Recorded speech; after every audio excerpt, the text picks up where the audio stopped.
Obviously, this you just feel gutted walking off the field like that. Feel for the players. Congrats to South Dakota. Obviously, was a really good football game, and they made one more play than us. And but really, I just feel for the guys. Like I told them in there, there's not many words that I can say in here and elaborate. I'm sure you guys will ask questions, but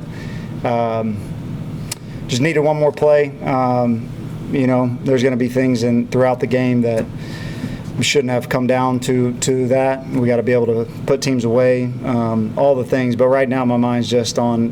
Look, we live this thing 7 days a week, 24 hours a day. There's really not a minute that goes by in my day that you're not thinking about how can we win this football game. And then you have to be willing to accept that feeling right there. You got to put your heart into it. You got to put your soul into it.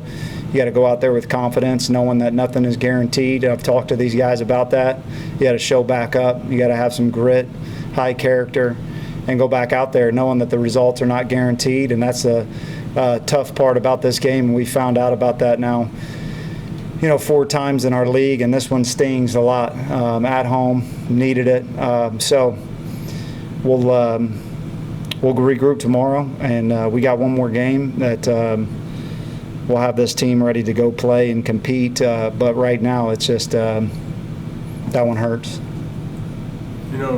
Jay mentioned this. After you guys had the 31-14 lead, just kind of, not being able to do what you wanted to do at times offensively in the second half. Obviously, even one more score before Paul kicks the field goal to tie, one more score obviously would have been huge, right? Yeah. We all know that too. That's what I mean. Like, we live it, think about it every day, right? So, kind of was. One more score. Obviously, started games. Felt like we were just over there. And that's my job as the head coach to find them some, whether it's explosive plays or get going. In the second half, we had the one possession where we got the turnover, and then so we had 3 plays, and then they went on a long drive. We had one possession there that we punted.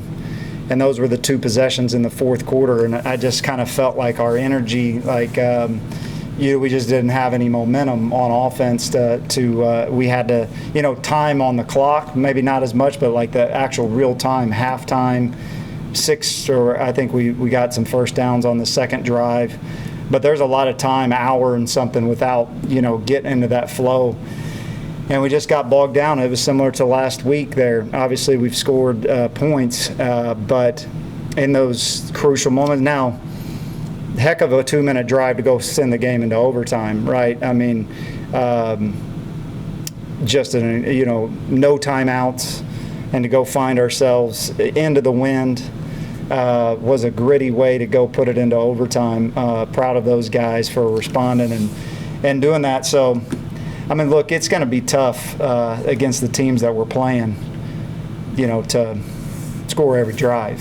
It's just nobody around the country is doing that. But there are moments here in this season where we have not been able to find that drive when we really need it. And it would have been big. Could have got some stops. It's a team game. I talked to our team about this. Whether you lose 53-51 or we would have won that thing 7-3, the feeling really is the same. When you're standing up here right now. You mentioned maybe getting some stops. What is it? Was it just kind of the way their running game kind of wears on a team sometimes? Was it kind of that accumulation? Was it maybe something you guys could have done a little better? Yeah. No. They're obviously they lead the country. Phillips does in rushing. He wasn't their leading rusher today, but Fletcher was. They really have a great, it's a lot of outside zone to go back, and they run it really well. And even when you feel like you're stopping them, you look up, it's 2nd and 5. And that's and then those backs do a great job. They're consistent in doing it, and then they've got some you get your eyes in the wrong spot, kind of more of a pro-style offense, with some of the naked bootlegs, people out into the flat, and then obviously one, we needed to be able to stop him. He's their one, go-to threat, and he had 130 yards and 3 touchdowns, so he made plays. The fake field goal that led to the touchdown, how good was the execution on that? Pretty much all 11 guys in the field doing what they did. Yeah, no, it was a great execution. It was a great job by Coach Frame, having that thing dialed up. Obviously, that's, faking it right there from the 3. But he felt good about it all week, and obviously communicates with me because that's a little bit different at the 3-yard line when you're going to need it. But I felt like right there, we felt confident that the look was going to be there and trusting our guys, which is something we practiced all week, and they did a great job executing it.